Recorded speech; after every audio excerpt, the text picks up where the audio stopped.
আমার মৃত্যু আমার জন্য দুঃখের নয়, আমার মৃত্যু আমার জন্য চিন্তার নয়, বরং আনন্দের।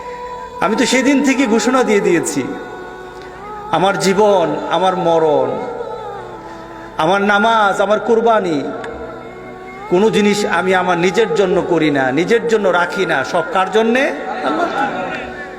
এমনও তো হতে পারে আমার জীবনের শেষ একটা মজলিস এটা সেজে গেছে, আমার জন্য আরেকটা মজলিস অপেক্ষা করছে, যেটাতে আমি অংশগ্রহণ করব না, যেটাতে আমাকে নিয়ে সবাই কথা বলবে, আমাকে নিয়ে সবাই ব্যস্ত থাকবে, কিন্তু আমি ব্যস্ত থাকব না।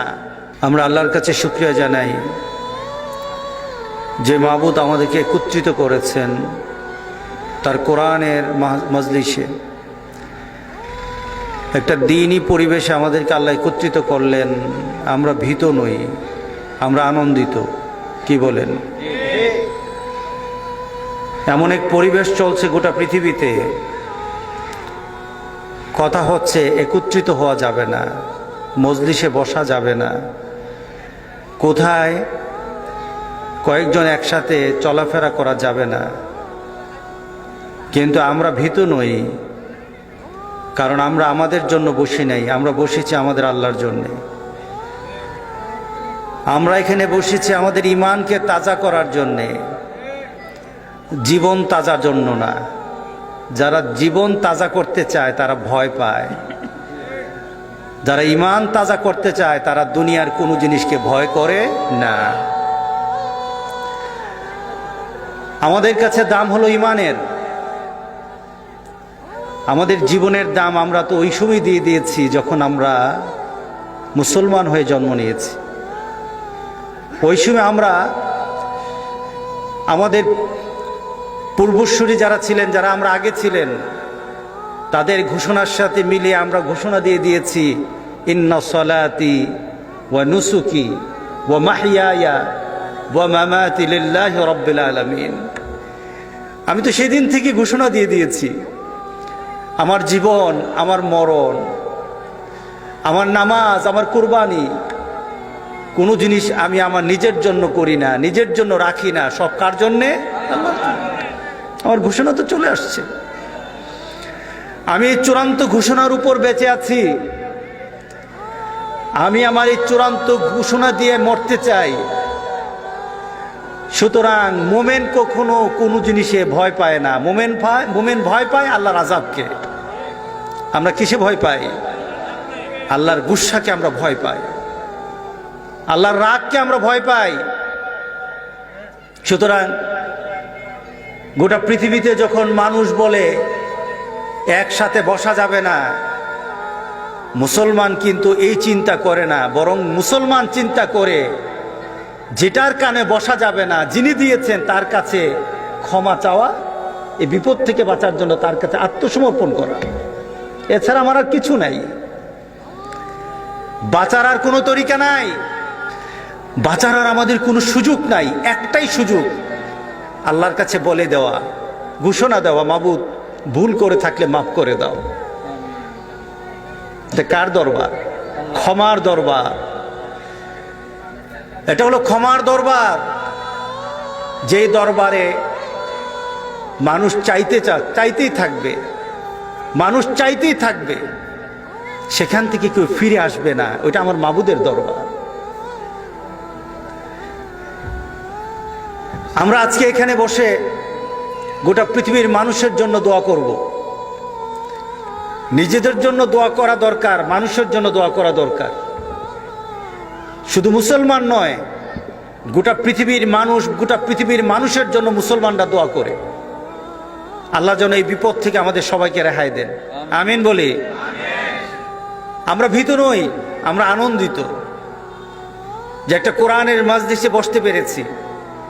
এমনও তো হতে পারে আমার জীবনের শেষ একটা মজলিস এটা সেজে গেছে, আমার জন্য আরেকটা মজলিস অপেক্ষা করছে, যেটাতে আমি অংশগ্রহণ করব না, যেটাতে আমাকে নিয়ে সবাই কথা বলবে, আমাকে নিয়ে সবাই ব্যস্ত থাকবে, কিন্তু আমি ব্যস্ত থাকব না।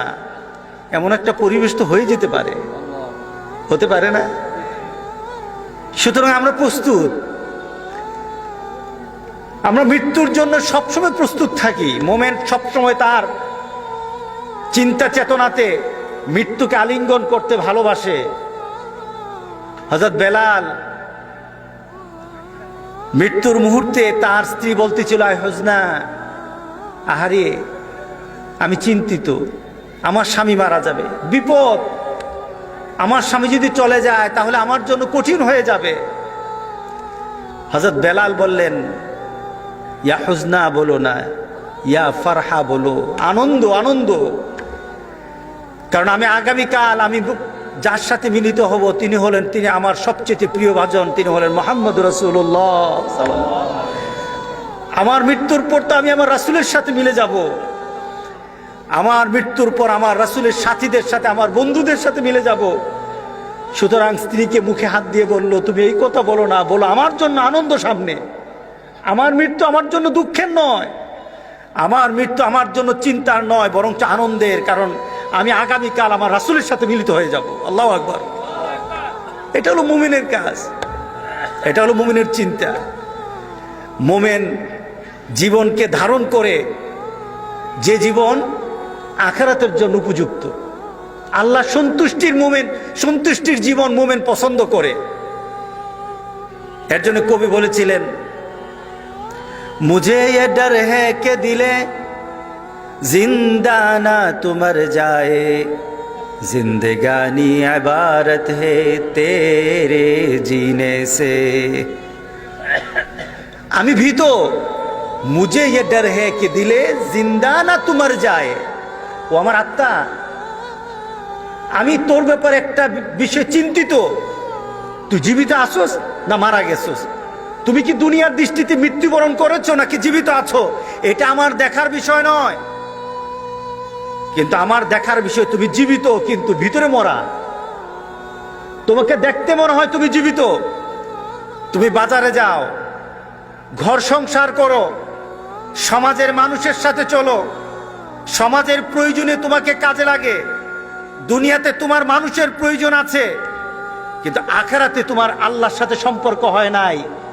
এ আমার আত্মা, এই আত্মার কোনো আমার দাম নাই, এই আত্মার আমার কোনো প্রয়োজন নাই।